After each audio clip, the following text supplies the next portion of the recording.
afternoon everyone. Bago natin simulan ang ating talakayan, nais ko munang mapakilala. I am Michelle B. Betay, PSA 3 Major in Accounting. So, sino-sino dito ang nagtatanim ng ornamental plants sa kanilang bahay? Mukhang madami. Alam niyo ba, pwede tayo mag-produce ng panibagong halaman. Okay, we proceed to our topic is about chip budding. Do you have any idea what is chip budding? Yes? Very good. So, ang chip budding is one of easier forms of grafting. A bud rather than a shoot is attached to a rootstock to make a new plant. So, ang advantage nito ay chip bud union formation is faster and stronger. Next is felicity, good quality, and early bearing. So, ang early bearing ay ito upang mabilis na bunga. So, dadako naman tayo sa mga tools na gagamitin natin or materials. So, ito yung gagamitin natin ay cutter knife. Ito naman ay pang-cut sa bud stick upang kukunin yung bud na ilalagay natin sa rootstock.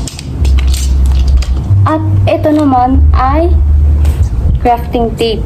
Ito ang purpose nito ay pang-bind sa budding.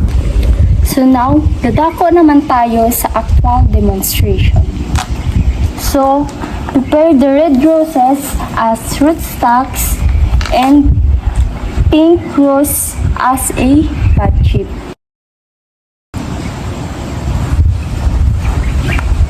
Step 2. Cut a matching section in the rootstock.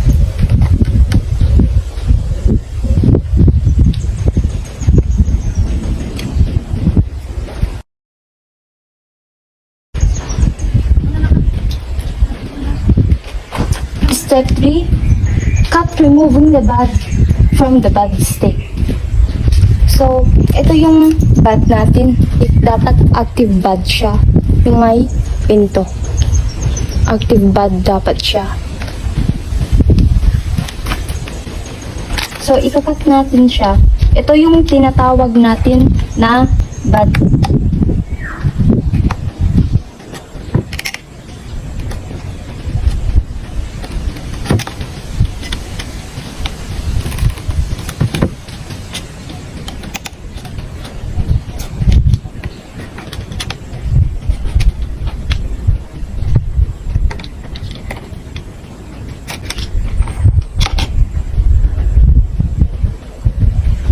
So, nakikita nyo?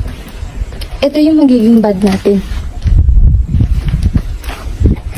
So, step 4, insert the bud chip into the rootstock. So, i-insert na natin ang bud sa rootstock.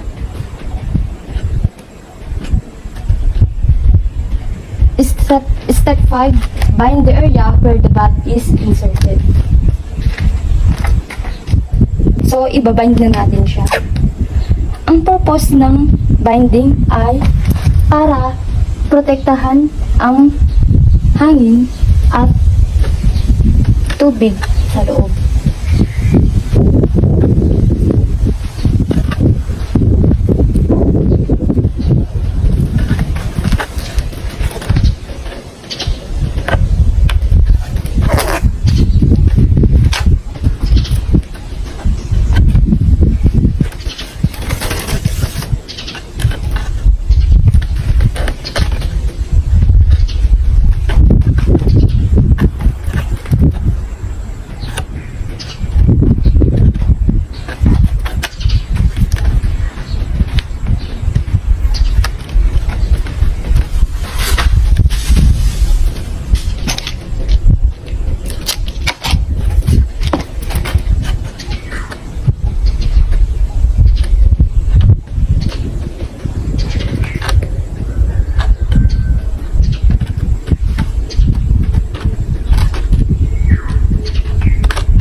So, ayun na nga. Tapos na ang ating pag-chip baling. Okay.